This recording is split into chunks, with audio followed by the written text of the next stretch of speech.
Alamin wal muhtaramat ikhwanu fillah. Alhamdulillah rabbil alamin.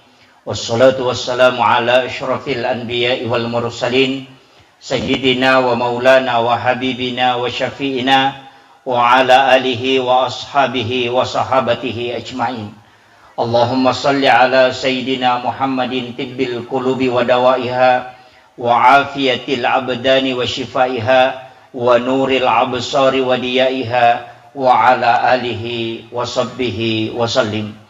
Yang saya hormati dan saya muliakan Ibu yang mewakili Bapak Bupati Kabupaten Bulukumba beserta seluruh rombongan.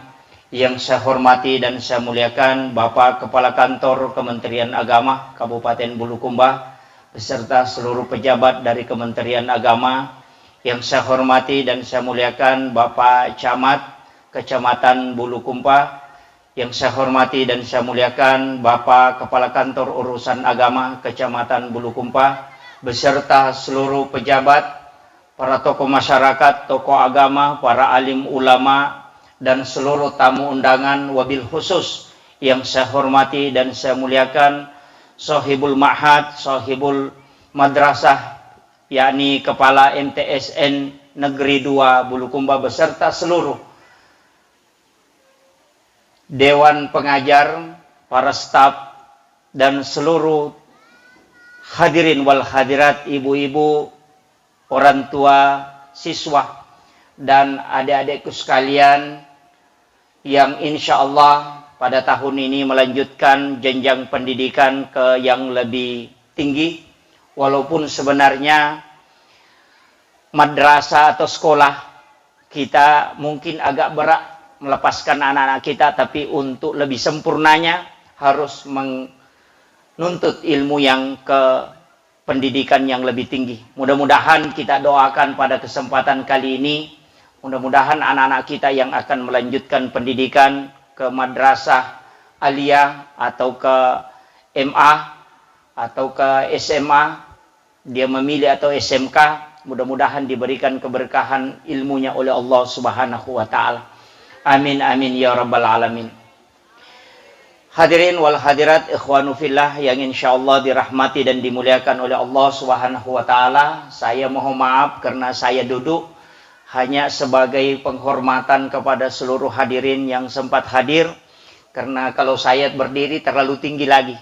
Kayaknya sudah bisa melihat semua ketika saya duduk. Alhamdulillah saya diberi amanah untuk menyampaikan ceramah atau nasihat halal bihalal. Sebenarnya kalimat ini kita tidak temukan dalam kamus bahasa Arab. Halal bihalal ini diistilahkan hanya di Indonesia. Begitulah uniknya orang Indonesia. Indonesia ini luar biasa. Di luar negeri tidak ada mudik. Indonesia itu ada mudik. Di luar negeri, di Arab itu tidak ada istilah halal bihalal. Hanya di Indonesia ada istilah halal bihalal. Yatim piatu tidak ada di luar negeri. Di Arab juga orang Arab kalau dikasih tahu yatim piatu itu pusing. Karena yang ada itu hanya yatim. Kalau kita orang tuanya kedua-duanya meninggal, kita sebut yatim piatu. Kalau orang Arab hanya satu, hanya yatim. Makanya kalau dikatakan yatim piatu dia ikut pusing itu. Itulah orang Indonesia. Makanya kearifan-kearifan lokal ini yang kemudian bersentuhan dengan agama perlu kita pelihara. Kalau kita bahasa Indonesia kan halal bihalal sebenarnya adalah saling menghalalkan. Karena kadangkala jabat tangan ini tidak bisa melulurkan dosa karena kalbu tidak bisa ketemu. Orang tua dulu itu pakai simbol karena dia lebih banyak menyentuh kata faul. Ketika bersalaman kadangkala dia meletakkan tangannya di dada. Kadangkala juga dia meletakkan di kepalanya. Kalau kita cari dalil hadis itu tidak ada. Tapi apa yang dilakukan itu adalah simbol. Ketika dia berjabat tangan itu pesan bahwa dosa di antara kita ini kita sudah menyambung kedua tangan. Artinya yang pernah retak itu kita sambung kembali. Kenapa dia letakkan di dada? Itu simbol kalbu. Yakin bahwa dulu hatiku sebenarnya rusak. Hatiku pernah sedih. Tapi karena kita sudah saling memaafkan, maka dia letakkan tangannya di situ. Artinya, bukan hanya tangan ini yang bersentuhan, tapi kalbu kami juga sudah bersentuhan. Kenapa ketika dia letakkan di kepala? Itu pesan bahwa pernah otakku ini mendidih gara-gara jengkel kepada kamu, tapi karena sudah menyambung tangan, silaturahmi, maka otakku kembali jernih dan dingin. Itulah makna sebenarnya halal bihalal. Karena banyak orang yang berjabat tangan hanya lahiriahnya, tapi kalbunya tidak nyambung. Giginya masih menggerutu. Ya. Kemudian matanya masih tunduk. Penglihatannya masih sinis. Itu bukan halal bihalal, tapi hanya menyambung lahiriah. Iman itu 3 kuncinya. Dilafazkan atau diperlihatkan dengan anggota tubuh, dilafazkan dengan lisan, kemudian diyakini dengan kalbu. Makanya orang beriman itu harus dengan 3 itu. Makanya halal bihalal ini, karena pasti dalam setiap hari ada masalah. Tapi saya wasiatkan ke anak-anakku yang akan melanjutkan pendidikan di taraf yang lebih tinggi, saya wasiatkan, jika ingin sukses, apa yang disampaikan tadi Bapak Kepala MTSN 2 ini, wasiat sebenarnya adalah wasiat Imamul Ghazali dalam kitabnya.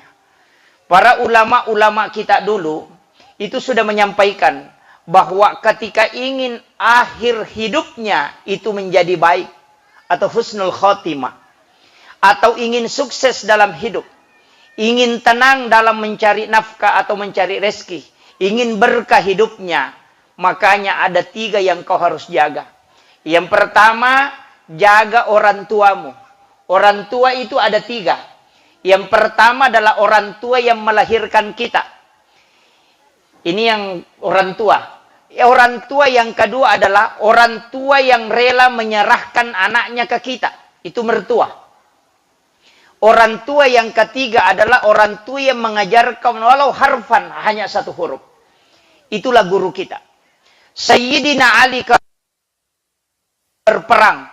Kemudian dia melihat gurunya, sampai-sampai dia memberitahu kepada pasukan, jangan sekali-kali engkau menyentuh itu, walaupun dia musuhnya. Dia sementara di perang berkecamuk, langsung dia kasih tahu, jangan bunuh dia. Dia adalah guruku. Bayangkan cara menghormati walaupun dia berperang. Dia selamatkan dia adalah guruku. Orang itu tanya, kenapa orang Yahudi bisa menjadi gurumu? Sayyidina Ali mengatakan, dia mengajari kepadaku untuk mengetahui bagaimana kita bisa tahu kalau anjing sudah balik. Ya, Sayyidina Ali pernah bertanya ke sahabat, bagaimana cara mengetahui anjing itu kalau sudah balik? Tidak ada yang tahu. Makanya sahabat mengatakan, coba tanya ke sana. Di sana ada yang punya banyak anjing, pergi tanyakan di sana. Sayyidina Ali berangkat bertanya. Kemudian dia tanya, bagaimana cara mengenali anjing yang sudah balik? Diberitahulah sama Yahudi ini tadi mengatakan, kalau kau mau tahu anjing itu sudah balik, kalau dia kencing dan mengangkat kakinya 1, berarti itu sudah balik. Itulah ilmu yang dia dapatkan sehingga dia menganggap dia adalah guruku dan sangat menghargainya. Kenapa? Karena ternyata ilmu yang kita ambil itu sebenarnya adalah nur Allah yang dititipkan kepada hambanya, dan nur itu berpindah ke kita. Makanya al-ilmu nurun. Ini kunci. Makanya saya ketika mengkaji beberapa ayat dan menarik dalam ilmu tasawuf, itu connect sekali. Ini yang sebenarnya kita ingin kumpulkan. As-sholatu nurun. Yang pertama, sholat itu adalah cahaya. Wal malaikatu nur. Malaikat itu adalah cahaya. Al-ilmu nurun. Ilmu itu adalah cahaya. Kemudian, Rasulullah adalah nurun Muhammad. Al-Quran huwa nur. Al-wudu huwa nur. Az-zikru nurun. Kenapa semua mengatakan nur? Ilmu adalah nur. Wudu adalah nur. Kemudian amal baik adalah nur. Salat adalah nur. Zikir adalah nur. Allah adalah nur. Allahu nurus samawati wal ardi masalun nur. Muhammad, Rasulullah adalah nurun Muhammad. Malaikat juga adalah nur. Kenapa orang yang masuk surga itu bercahaya di depan, di belakang, dan di atasnya? Dan orang yang diberikan nur di dalam kuburnya itu tidak sembarang. Kenapa ilmu dikatakan nur? Kenapa malaikat dikatakan nur? Kenapa sholat dikatakan nur? Kenapa akhlak yang baik dikatakan nur? Ini yang harus dicari seorang santri. Karena ternyata dalam kehidupan ini ada dua ilmu. Ada ilmu yang diambil dengan logika, itu belajar. Ada ilmu yang tidak diambil dengan logika, tapi melalui penghambaan. Istilahnya ta'zim kepada guru. Saya ketika membuka beberapa kitab-kitab ulama terkenal, termasuk ke Khalil Bangkalan, Madura, ke Wahab Hasballah, ke Hashim Asy'ari, beberapa ulama-ulama kita dulu, itu kalau di pondok tidak belajar. Ke Khalil Bangkalan itu di pondok tidak belajar. Dia cuma menebang bambu. Sampai membelah bambu, kemudian membuat pagar untuk pesantren. Tapi ketika sudah selesai tugasnya, diludahi mulutnya oleh gurunya, itu pindah. Kurang lebih 400 kitab dia hafal hanya dengan satu kali air ludah. Apakah itu bisa dibuktikan dengan sains? Bisa. Flash disk yang dicolokkan ke laptop, kemudian diinstal Al-Quran 30 juz, itu bisa pindah. Dengan hanya kecepatan kurang lebih 5 menit. Itu bisa pindah. Guru Kiai Abdul Rahman Ambodale ketika meludahi santri yang mungkin nakal, tapi ketika dia ludahi berkahnya pindah. Kenapa? Karena yang pindah itu bukan kotoran, tapi nur dari ulama, dari zikir, dan kewalian itu pindah kepada santri yang disucikan hatinya oleh Allah. Maka itu bisa pindah. Makanya ini yang hilang. Ilmu berkah ini kadang dicabut. Kenapa? Karena kita hilang akhlak. Karena akhlak mendatangkan ilmu laduni ini. Sedangkan ilmu logika membutuhkan kecerdasan secara matematis. Makanya ada anak Pak, ranking 1 di sekolah. Di madrasah ranking 1. Di MTSN Bulukumba ini dia ranking 1. Mungkin masuk 3 besar. Ketika dia keluar atau dia sudah selesai sekolah, dia hanya menjadi ibu rumah tangga. Tidak pernah ilmunya dimanfaatkan di masyarakat. Kenapa? Karena rata-rata orang cerdas jarang berdoa. Orang yang bodoh dalam hal ini tanda kutip, orang yang otaknya lambat, itu paling sering tawakal. Karena dia bilang, kita mi Tuhan yang ngurus, tidak ku tahu saya. Kan begitu. Ini kuncinya. Dan itulah yang saya pakai. Orang ketika berdoa, ketika masih menganggap bahwa saya cerdas, doanya tidak mustajabah. Kenapa? Karena masih ada landasannya. Coba kita buka dalam sejarah.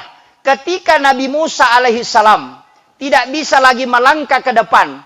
Kenapa? Karena lautan. Di belakang sudah ribuan musuh. Dia kembali pasti mati. Melompat ke laut pasti mati. Tapi ketika dia berdoa, doanya langsung mustajabah. Kenapa? Karena sudah tidak ada usaha manusia yang bisa kita pikirkan. Ketika uang sudah habis, tidak ada uang di rekening, kemudian tidak ada uang di saku, kemudian kita berdoa, beda cara berdoanya ketika masih ada uang 10 juta di rekening. Coba dites itu. Anak yang punya kecerdasan ketika berdoa, tidak sama kekuatan doanya anak yang tidak punya kecerdasan apa-apa. Kenapa? Karena di situ dia tawakal betul. Makanya dari kalimat wa may yattaqillaha yaj'al lahu makhraja. Nanti tawakal baru dilepas dari kesusahan.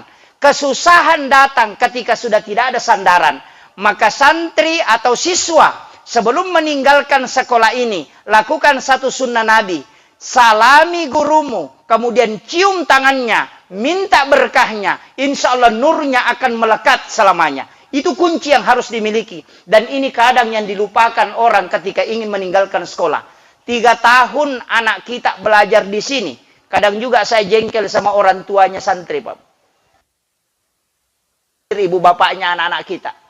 Orang tua itu kadang menyalahkan guru ketika ada masalah. Padahal dia tidak pikir. Di sekolah ini, Pak, 600 santri, 600 siswa. Yang ngurusin tidak cukup 100. Kita di rumah, 3 saja anak, biasa marah-marah. Urusi tidak setiap hari. Guru urus anak-anak sampai 600. Meninggalkan istri dan anaknya di rumah demi mendidik anak-anak kita. Kadang anak kita dicubit, kemudian kembali melapor, orang tua datang marah-marah. Itu adabnya orang tua menitip anaknya ke sekolah, itu hilang.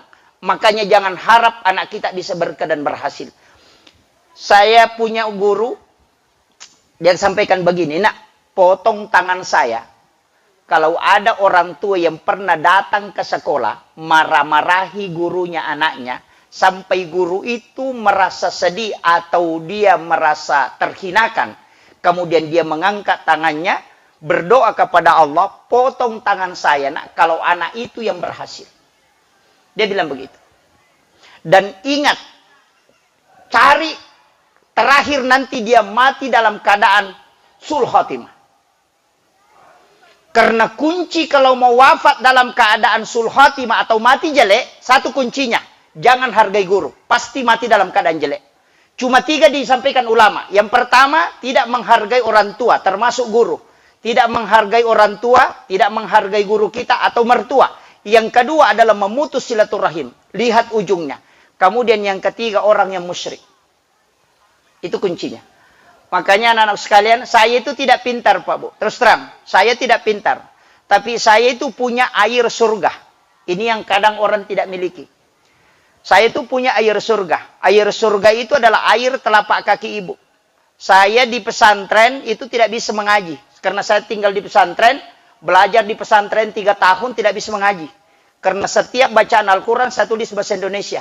Nanti di tes terakhir baru ketahuan. Ya, saya kasih tahu kunci kehidupan ini sederhana sekali, Pak Bu. Kemudian, tapi saya sangat ta'zim kepada guru. Pimpinan pondok itu saya selalu ikut di belakangnya. Saya kalau dia mengajar, saya dekat. Tapi kenapa? Karena saya mengatakan saya tidak pintar. Saya itu tidak naik kelas. Kalau lihat rapor saya di SD, paling tinggi nilai saya adalah 7,5. Tapi kenapa saya bisa duduk begini, Pak? Saya tidak pintar. Tapi ada satu yang saya miliki. Ketika belajar di Aceh, di Biren, sama guru Tasai Muhammad Nur. Satu wasiat beliau. Kembali ke orang tuamu, karena kau dulu masuk pesantren berdosa. Kau masuk pesantren hanya karena tidak mau disuruh sama orang tua. Saya bilang betul. Karena dulu kalau kerja di pulang sekolah, pasti disuruh pergi ke sawah, pergi ambil air, pergi apa. Jadi saya bilang kalau saya masuk pesantren, saya aman. Karena tidak disuruh-suruh. Saya bilang begitu. Makanya waktu pulang anak-anak pondok, enak tinggal di pondok, tidak disuruh-suruh sama orang tua. Jadi ternyata berkah ilmu itu tidak bisa saya dapat. Nanti belajar sedikit tasawuf, adab tasawuf, baru guru Taksir Nur itu mengatakan, saya melihat engkau punya dosa sama orang tuamu. Ilmu yang ada dalam dirimu itu gelap. Kau kembali minta ampun kepada orang tuamu baru diberikan cahaya. Saya itu pulang. Minta disuruh cuci kakinya, ambil sisa cucian itu kemudian kau minum. Itu yang saya lakukan, Pak. Dan alhamdulillah saya bersyukur. Mulai kuliah di Makassar, di UIN Alauddin, saya ambil jurusan dakwah. Saya menjadi mahasiswa terbaik itu dengan predikat summa cum laude. Tapi bukan orang pintar. Saya tidak pintar, hanya mendapatkan keberkahan ilmu dari orang tua. Istilahnya, ini penting saya sampaikan ke anak-anakku. Yang ingin melanjutkan pendidikan, jangan mendaftar dulu di sekolah, kecuali minta izin ke orang tua. Itu yang paling pokok. Jangan menganggap diri kita sudah pintar memilih sekolah ini, tidak. Sekolah itu tidak menentukan. Yang menentukan itu adalah keberkahan. Banyak orang yang masuk di perguruan tinggi hebat, tapi ketika keluar tidak bisa mendapat pekerjaan apa-apa. Ada juga orang yang hanya keluaran dari sekolah biasa, tapi dia bisa bekerja di tempat yang hebat. Kenapa? Mungkin karena doa orang tua dan doa guru-gurunya. Ini penting. Dan ini yang mulai hilang, Pak. Saya selalu mengambil sisi ke situ. Kalau lahiriah sederhana, nanti diilmiahkan. Kenapa guru kita dicium tangannya? Iya. Kenapa guru kita dicium tangannya? Karena dari situ kita mendapatkan berkah ilmu. Ya. Kemudian kunci yang kedua, setiap mau belajar berwudu. Ini rahasianya sebenarnya. Ini rahasianya ulama. Al ilmu nurun, al wudu nurun. Kalau mau ilmu itu menjadi berkah, berwudu sebelum belajar. Makanya kita kalau belajar taklim muta'alim itu, kita sudah dikasih tahu, jangan belajar sebelum dalam keadaan ada wudu. Karena orang yang ada wudunya kemudian belajar, maka ilmunya kelak akan bermanfaat. Tapi orang yang mempelajari ilmu tidak ada wudunya, itu tidak akan bermanfaat ilmunya. Hanya untuk dirinya nanti. Nah, ini kuncinya.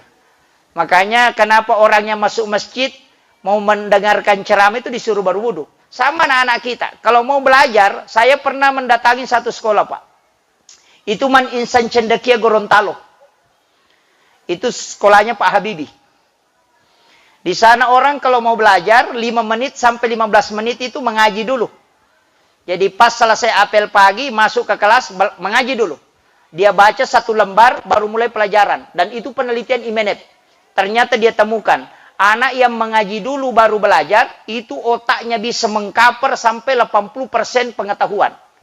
Itu kecerdasan. Orang yang mengaji dulu. Makanya Pak Habibie itu punya satu tradisi yang jarang orang lakukan. Pak Habibie katakan begini, saya tidak tinggalkan rumah sesudah sholat subuh, kecuali saya baca 1 juz Al-Quran. Itu yang dilakukan Pak Habibie. Sampai dia mengatakan, saya hafal Quran tidak sengaja. Hanya baca Quran setiap hari. Dan ada rahasianya Pak Habibie, Pak. Kenapa ada yang mengalahkan di Jerman? Ada satu orang Yahudi yang mengalahkan Pak Habibie nilainya di Jerman. Pada semester 1 sampai semester 3. Pak Habibie itu tanya, hei, dia kasih tahu begini. Apa yang membuat kamu sehingga cerdas seperti ini? Saya tidak bisa kalahkan. Dia mengatakan itu rahasia. Dia tidak mau kasih tahu.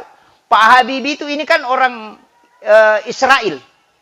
Dia bukan orang Islam. Pak Habibie tanya, ajarkan ke saya. Pak Habibie itu setiap datang bersilaturahmi ke situ, dia selalu minta resepnya.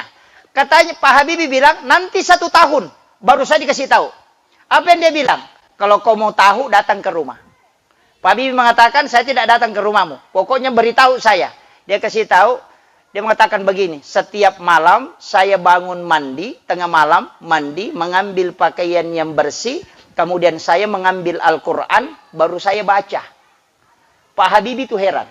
Dia mengatakan, jangan berbohong sama saya. Israel, bukan Islam. Kenapa bisa kau baca Al-Quran? Apa yang dia bilang? Kami percaya kepada Al-Quran. Cuma kami tidak senang sama Nabi Muhammad. Coba, itu dia. Kami percaya sama Quran. Makanya ekonomi kami menggunakan ekonomi sistem Al-Quran. Karena kami percaya. Cuma kami benci kepada Muhammad. Itu yang dia sampaikan ke Pak Habibie. Ternyata Pak Habibie mengatakan tidak. Saya tidak percaya dengan itu. Dia mengatakan, coba bukakan Al-Quran. Sebut saja ayatnya, saya akan sambung. Pak Habibie bukakan Al-Quran, ternyata betul. Dan dia datangi rumahnya, ternyata betul. Di tengah malam itu dia bangun mandi, kemudian ambil pakaian yang bersih, kemudian dia baca Al-Quran. Itu sampai menjelang subuh. Ini bukan orang Islam, Pak. Dan itulah yang mengalahkan nilainya Habibie. Tapi setelah itu Pak Habibie merubah. Dia pulang karena dia menangis. Dia malu, dipermalukan karena dia tidak melakukan itu padahal dia orang Islam. Pak Habibie itu pulang ke kosnya, ke rumahnya, dia bangun tengah malam, salat tahajud, dia membaca Al-Quran sampai subuh. Dan Habibie bisa mengalahkan hanya 1 semester, dia sudah bisa kalahkan nilainya sampai selesai. Makanya Pak Habibie menjadi alumni terbaik, dan orang ini menyesal. Itu. Makanya saya sampaikan, apa yang didapatkan Pak Habibie itu Anda bisa dapatkan anak-anakku sekalian. Ketika Anda lakukan itu. Bangun tidak usah jam 2 malam. Cukup jam 3:30, bangun sholat tahajud walaupun hanya 4 rakaat, kemudian baca Al-Quran walaupun hanya selembar, dan minta berkah apa yang kita lakukan, insya Allah tidak akan pernah terpuruk kehidupannya sampai kelak meninggal. Itu inti kehidupan yang rahasia ilmu sebenarnya. Tidak usah lama-lama, tidak usah ambil 8 rakaat lah, biar 4 rakaat. Surahnya biar kulhu saja atau inna atayna. Itu. Yang penting bisa lakukan. Kalau tidak bisa lakukan, pakai yang kedua. Ini resep saya yang kedua. Saya kasih modal untuk anak-anak kita. Yang kedua adalah baca surah Al-Insyirah, Alam Nasrah, 7 kali sesudah sholat asar, 7 kali sesudah sholat subuh. Rasulullah berwasiat, surah ini diturunkan khusus kepadaku untuk membuktikan kemuliaanku di hadapan Allah. Siapa yang membaca surah ini di waktu pagi dan petang, maka Allah akan mengangkat derajatnya sebagaimana derajat yang diberikan kepada aku. Ini kuncinya. Makanya amalkan itu. Saya wasiatkan, amalkan surah Al-Insyirah. 7 kali sesudah sholat asar. Insya Allah akan selalu menanjak itu. Tidak turun. Tapi itu tadi, kembali ke orang tua tadi. Itu harus betul-betul akhlak ke orang tua itu luar biasa. Kemudian, kalau masih tidak bisa, lakukan jalan terakhir. Ini jalan terakhir. Lakukan apa yang dilakukan oleh Nabiullah Ibrahim alaihissalam. Nabi Ibrahim itu punya sedekah ke kita. Karena dia minta, ya Allah, berikan aku kesempatan untuk mensedekahi seluruh hambamu. Mulai yang ada saat ini sampai dunia kiamat. Dan Allah izinkan. Maka diperintahkanlah malaikat Jibril masuk ke dalam surga. Mengambil segenggam kapur. Kemudian diserahkan ke Nabi Ibrahim. Kemudian Nabi Ibrahim taburkan ke laut. Dan itulah yang menjadi garam. Makanya tidak ada manusia yang tidak makan garam. Itu sedekahnya Nabi Ibrahim. Ini kunci. Siapa yang makan garam, ini Imamul Ghazali dalam kitab Ihya Ulumuddin. Siapa yang makan garam sedikit sebelum makan makanannya, dan setelah dia makan garam sedikit, maka pasti otaknya cerdas. Itu kuncinya. Yang kedua, dia tidak akan kena keracunan makanan. Yang ketiga, tidak akan kena lemah syahwat. Laki-laki yang mengamalkan itu. Itu rahasia yang kadang orang tidak pakai, Pak. Saya sampaikan ini untuk laki-laki ya, bukan perempuan. Kalau perempuan garamnya untuk kecerdasan dan untuk tidak kena penyakit ini. Dan itu kadang orang tidak tahu, Pak. Saya kemarin bersama dengan Bapak Insinyur Haji Aksa Mahmud dengan beberapa profesor. Dia panggil khusus untuk memberi ceramah. Termasuk yang dia tanyakan itu adalah tentang masalah garam. Saya mengatakan dengan laut. Karena beliau itu punya satu kebiasaan mandi di laut. Dengan umur yang sudah 77 tahun. Ya. Dia sudah 67 tahun umurnya. Masih kuat berenang sampai 1 kilometer. Jadi 1 kilometer itu kekuatannya masih bisa berenang. Apa berkahnya? Itu air laut dan garam. Makanya saya ingin sampaikan di sini bahwa apa yang dilakukan Nabi Ibrahim, apa yang disedekahkan Nabi Ibrahim itu luar biasa. Jadi kita mestinya jadikan itu sebagai acuan. Karena itu sunnah Nabi. Makanya Bu, kalau hidangkan makanan, siapkan garam halus. Yang paling bagus kalau ada orang naik ke tanah suci, apakah melaksanakan umrah atau haji, pesan garam Mekah. Itu bagus sekali. Jangan pesan air Sam-Sam saja. Pesan garam Mekah. Garam Mekah itu beda. Jadi pesan, kemudian simpan di tempat makanan. Kemudian nanti kalau sudah cuci tangan, ambil garam sedikit, kemudian makan. Kemudian setelah itu makan makanan. Insya Allah berkahnya itu luar biasa. Selain otak itu cerdas, karena itu doanya Nabi Ibrahim. Siapa yang memakan sedekahku sebelum dia makan makanannya, maka aku doakan supaya dia dicerdaskan oleh Allah Subhanahu wa Ta'ala. Jadi ini penting saya sampaikan, ajarkan ke anak-anak kita, generasi-generasi kita, supaya menjadi generasi yang hebat. Yang paling pokok, karena di sini ada madrasah yang hebat. Ini madrasah hebat sebenarnya. Bukan madrasahnya yang hebat, tapi pasti orang-orang yang ada di dalamnya itu yang hebat. Nah, insya Allah itu kuncinya. Kalau madrasahnya bagaimanapun hebatnya bangunannya, insya Allah kalau isinya tidak ada, itu yang jadi masalah. Artinya kalau isinya tidak cerdas, dulu pesantren itu atap alang-alang, kemudian dia dindingnya adalah bambu, kemudian dia tidak punya kitab, seperti kita pakai laptop, pakai apa, tapi ternyata jadi ulama waliullah yang mengajar. Kenapa? Karena yang mengajar itu ikhlas betul. Satu kunci, ini yang ketiga tadi. Ya kan saya sudah 2. Yang ketiga, kunci anak sukses itu ada sama guru. Makanya saya kasih tahu begini. Ini resep sederhana, tapi jarang orang pakai. Jangan pernah berkeinginan untuk membuat santrimu pintar. Itu saja. Jadi kalau Pak bicarogi, ajak lalu taminasa melo pamacai anak-anak tak. Jangan. Jangan pernah punya hajat untuk ingin membuat anak kita pintar. Atau santri atau siswa kita pintar. Kenapa? Karena kapan santri atau anak kita bodoh, pasti kita jengkel. Dan jengkel itu tidak mendatangkan keberkahan. Jadi bagaimana caranya? berniatlah menyampaikan ilmu yang diberikan oleh Allah dan doakan anak kita supaya dia bisa menerima ilmu itu dengan baik. Itu kuncinya. Guru yang tidak pernah marah ketika dia tidak ingin kalau santrinya pintar.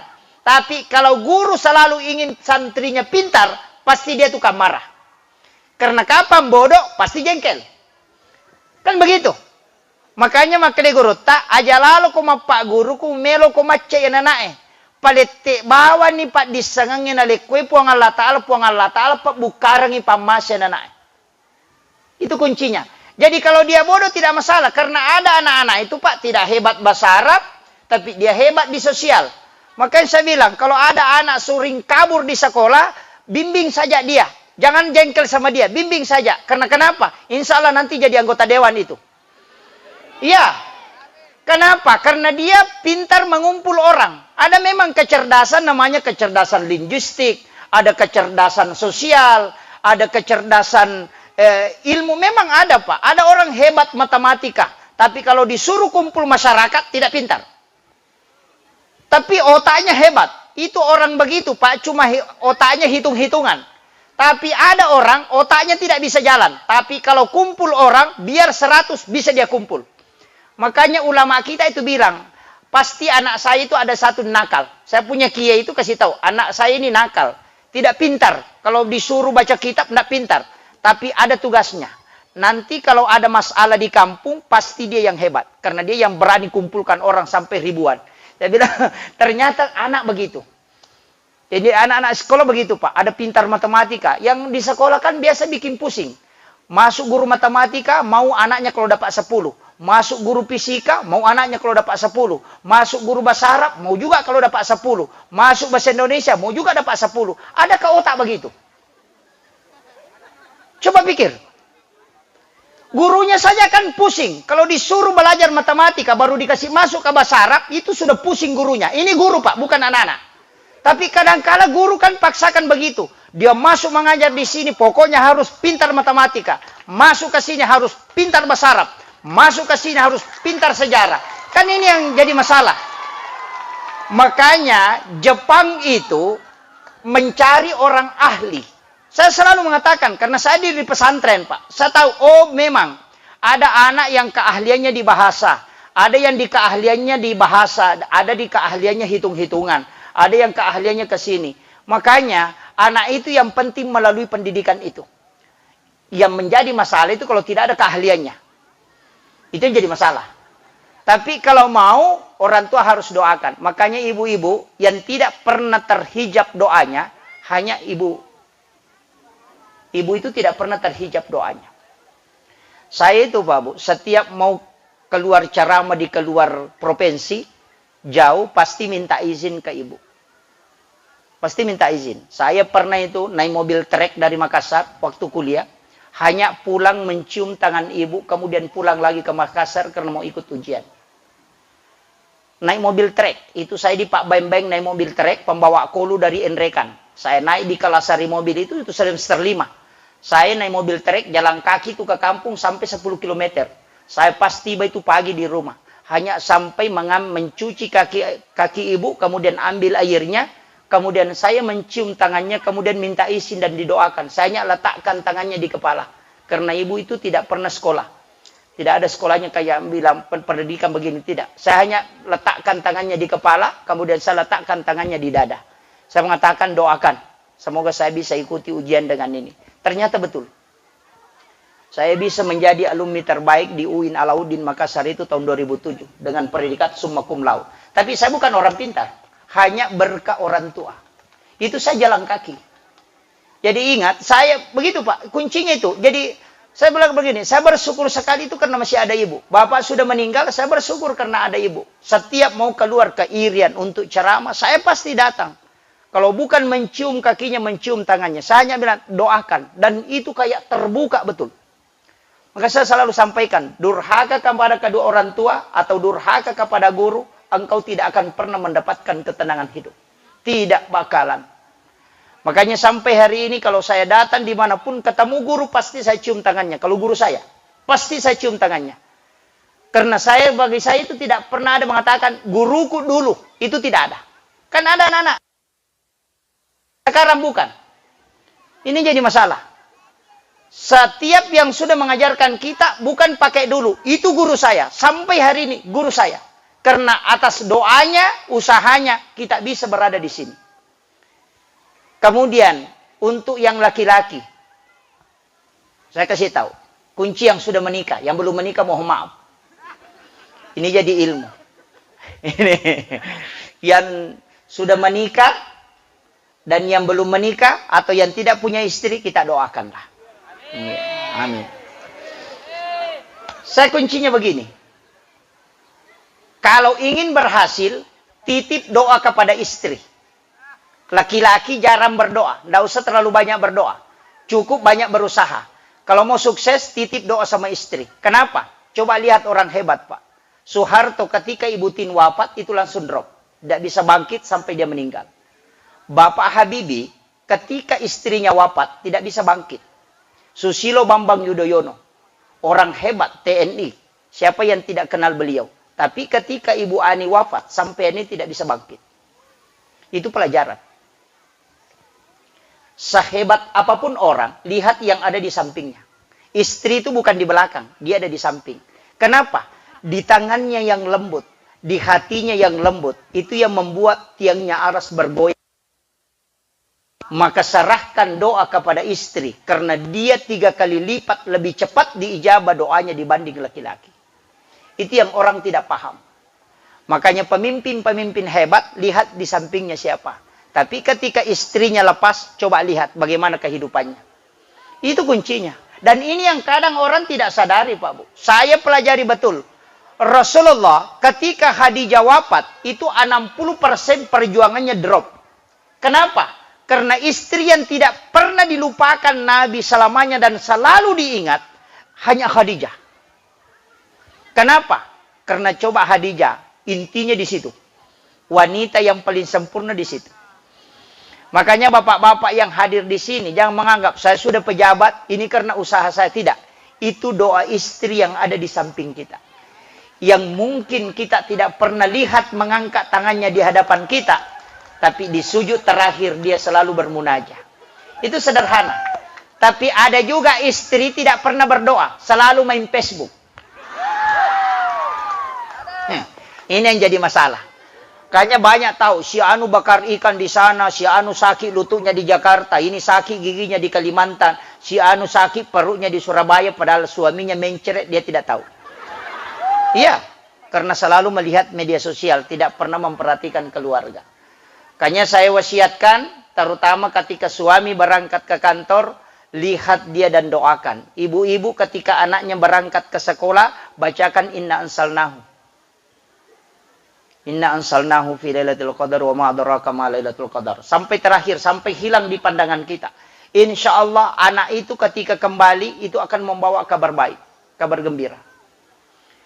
Itu kuncinya. Kemudian kalau mau masukkan anak ke sekolah, yang paling bagus itu Pak hari Selasa. Kenapa hari Selasa? Ini ada dalam kitab Kanzun Najwa was Surur. Yang ditulis oleh Sayyid Amin Abdul Al-Qudsi. Apa katanya?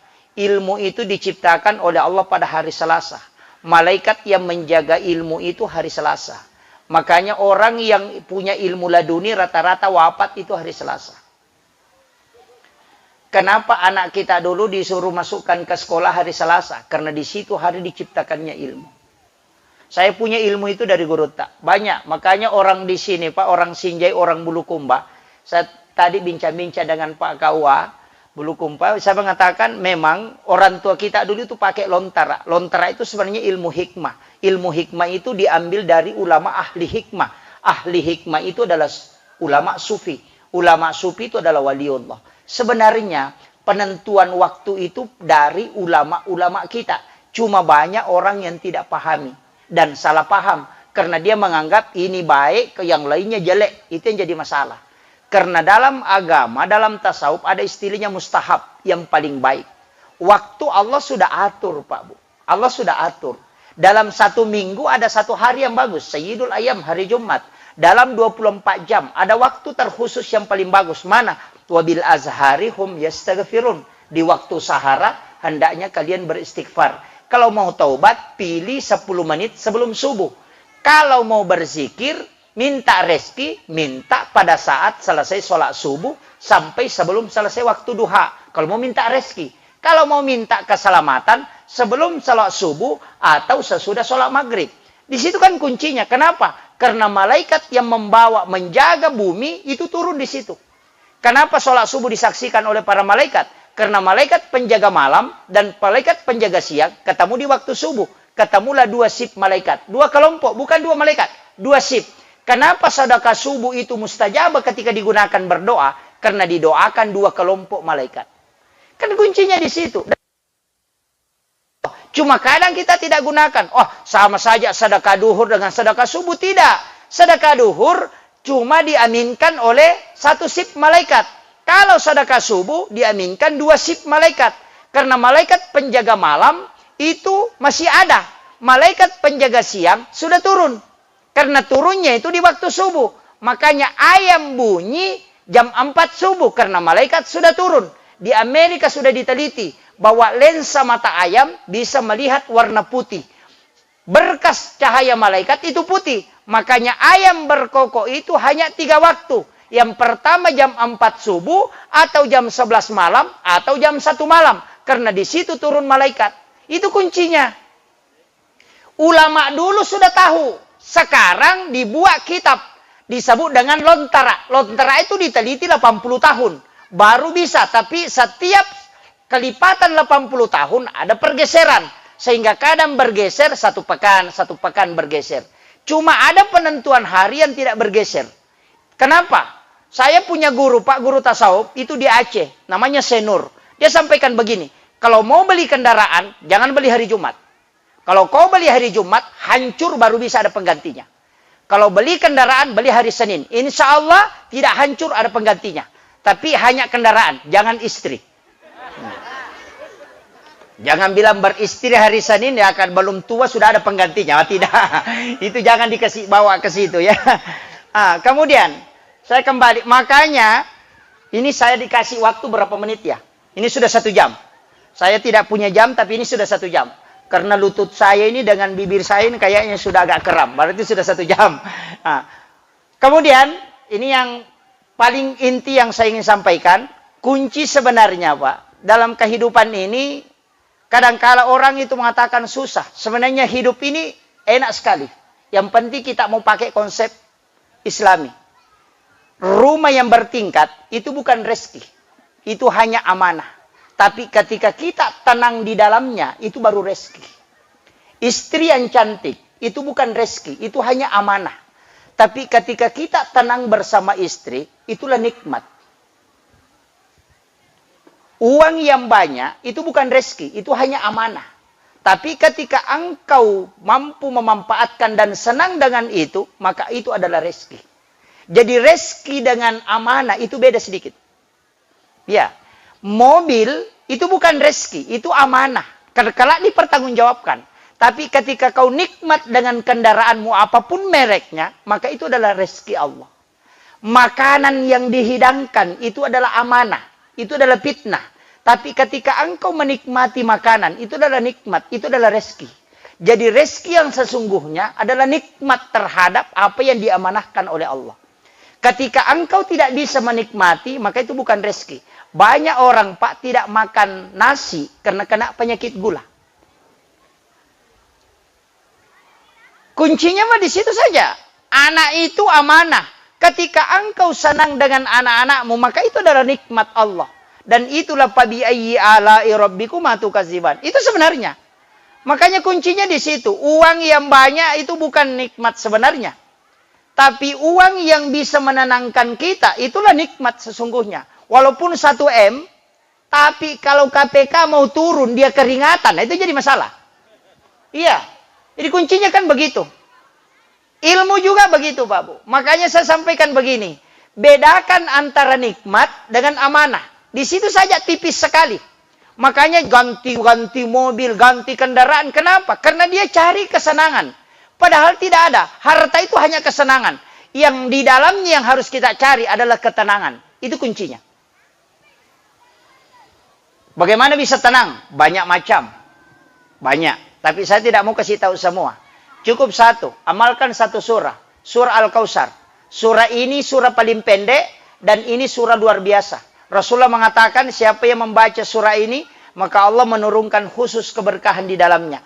Termasuk ini surahnya perempuan. Ya, surah yang paling sering dibaca perempuan. Kalau mencuci-cuci daging tidak mau bau, baca surah Al-Kautsar. Insya Allah tidak bau. Air terakhir. Itulah istilahnya orang Bugis, ibis saisara. Itu bacakan surah Al-Kautsar. Ada makanan tidak mau masak, ambil garam, letakkan di atasnya. Yang kasih masuk, bacakan surah Al-Kautsar, itu akan masak. Ada nasi tidak masak, masih diperiuk. Penting masih panas periuknya, ambil saja garam, bacakan surah Al-Kautsar, letakkan, baru tunggu sampai dingin, itu akan masak di dalam. Ini surah luar biasa. Siapa yang menghafalnya kata Nabi, maka dia akan mendapatkan syafaatku kala di yaumil akhir. Untung surah Al-Kautsar Pak yang menjadi syafaat. Seandainya surah Al-Baqarah banyak yang tidak hafal. Kalau surah Al-Kautsar ini tidak hafal, lebih baik mati saja. Ini yang orang biasa bilang surah andalan. Kalau ada angin kencang, cukup baca salawat, baca surah Al-Kautsar, kemudian tahan napas sejenak, angin itu akan berhenti. Ketika kita di lautan ombak besar, lihat ombak ketika dia terangkat naik, kemudian tidak ketemu ujungnya, hanya gantian naik, bacakan surah Al-Kautsar baru ludahi, dia akan tenang. Sementara di dalam pesawat pakai itu. Kalau ada anak yang bangun tengah malam menangis, cukup bacakan itu, letakkan tangan kanan di atas ubung-ubungnya, kemudian tiup, bacakan surah Al-Kautsar. Diam itu. Kalbu yang bergejolak kata Nabi, karena ketika anaknya Ibrahim wafat, Rasulullah anaknya wafat namanya Ibrahim, itu hatinya bergejolak, sampai tiangnya aras bergerak. Maka diturunkanlah surah ini untuk menenangkan hatinya Nabi, supaya tiangnya aras itu bertenang. Makanya orang yang punya hati jengkel, sering jengkel, suruh baca surah Al-Kautsar supaya ditenangkan kalbunya oleh Allah.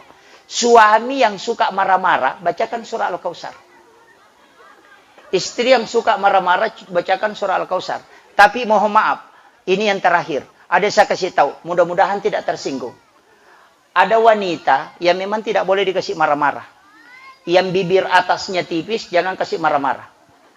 Yang nang kamakun ray manipi timur resik na jalalo tapanan na. Magay siapa aja mana na tu. Pak Maringang inaka. Yang kedua, mohon maaf ini.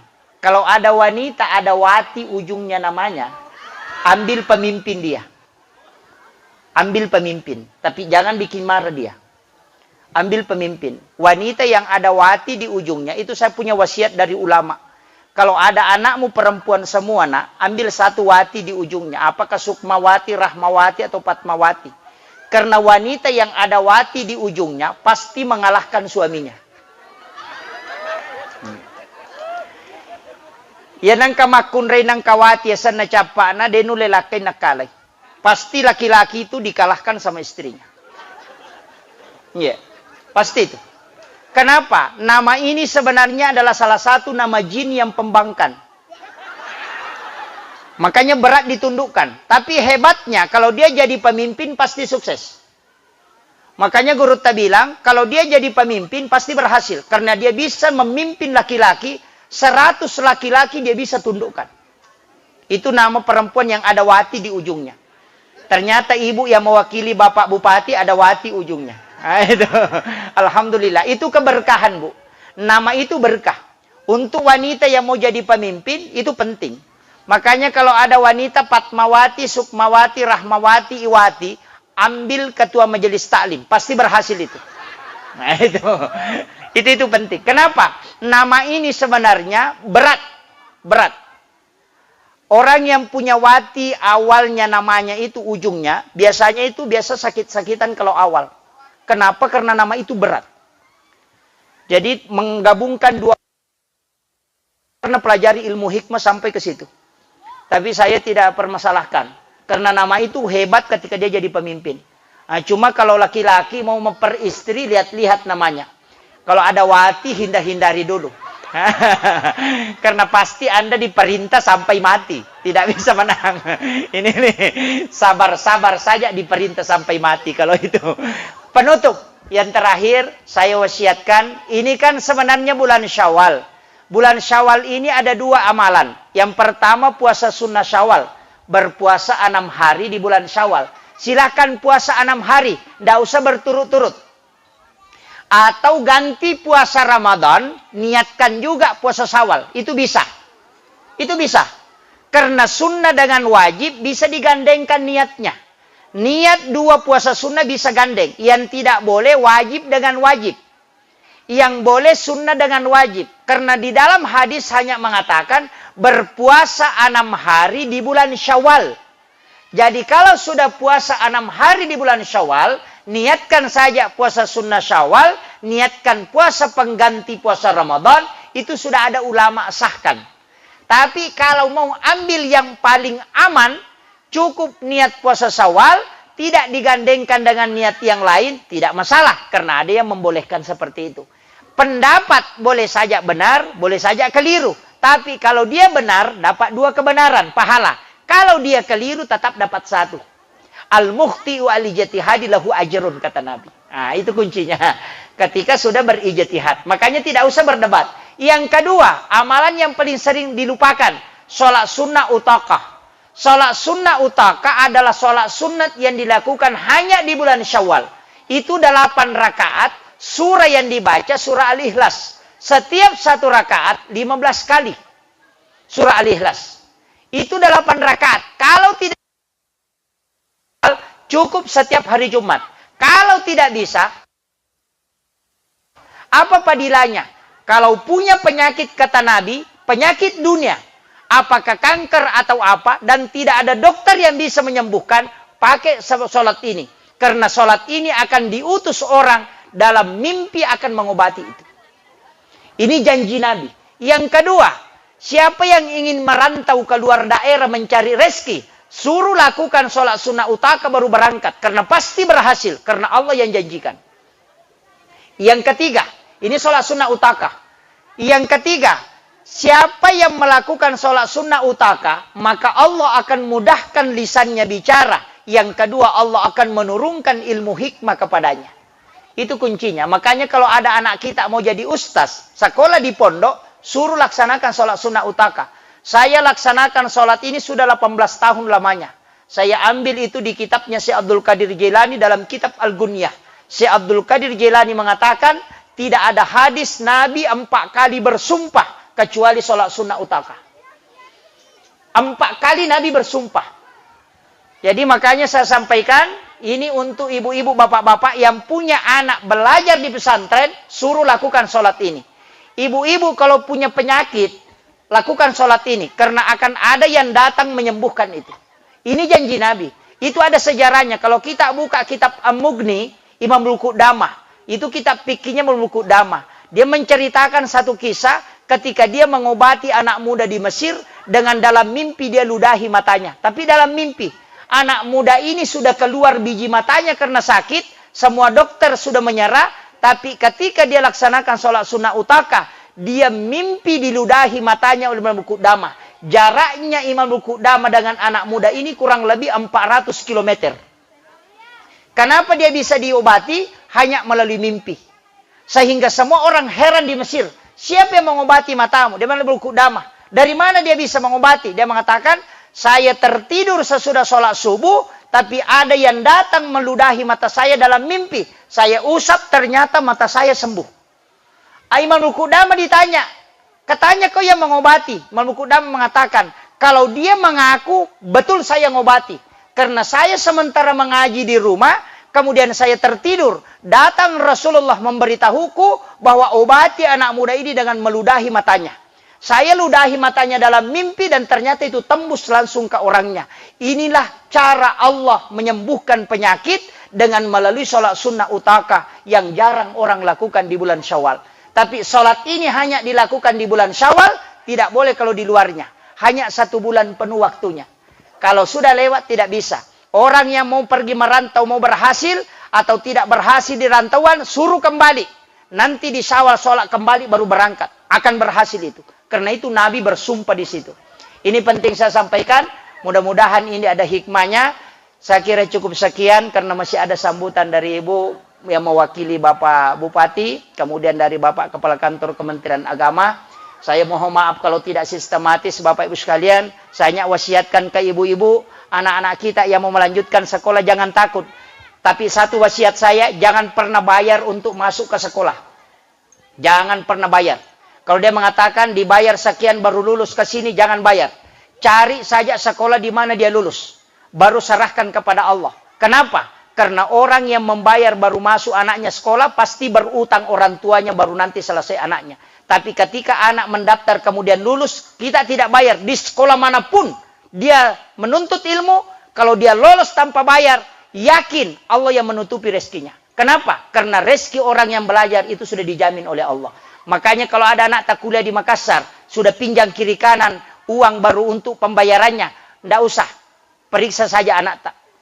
Tidak mungkin pinjam kiri kanan kalau anak yang kuliah itu. Tidak mungkin kita pinjam kiri kanan, uang. Tidak mungkin. Selama dia beres kalau dia kuliah. Tapi kapan kita sudah pinjam kiri kanan, baru anak kita minta pembayaran apa, minta ini, periksa dia. Karena pasti dia sudah keliru. Kenapa? Coba periksa. Ada orang kampung, Pak. Pekerjaannya cuma menjual kue keliling. Anaknya sekolah di kesehatan. Setiap ada pembayaran dia mau bayar, itu selalu ada uang yang terkumpul. Karena memang Allah sudah mengatur rezekinya. Tapi ketika engkau membayar anakmu masuk di satu perguruan tinggi, maka yakin bahwa engkau akan tersiksa. Karena Allah menyerahkan sepenuhnya ke kita, supaya kita yang ngurus. Tapi kalau Allah yang memberikan jalur ke situ tanpa kita bayar, maka Allah yang urus rezekinya anak kita. Itulah kenapa Nabi melarang kita menyogok untuk mengambil sesuatu yang bukan hak kita. Itu penting. Saya kira ini wasiat yang penting ibu pakai. Sampai kapanpun anak kita belajar, pakai itu. Sama dengan orang yang mau menikah. Pasti rezekinya dijamin oleh Allah. Tapi yang menikah pertama ya, bukan yang menikah 2 kali, 3 kali, 4 kali. Saya kira cukup sekian. Akhirul kalam, wallahul muwaffiq ila aqwamit thoriq. Nasrun minallahi wa fathun qarib.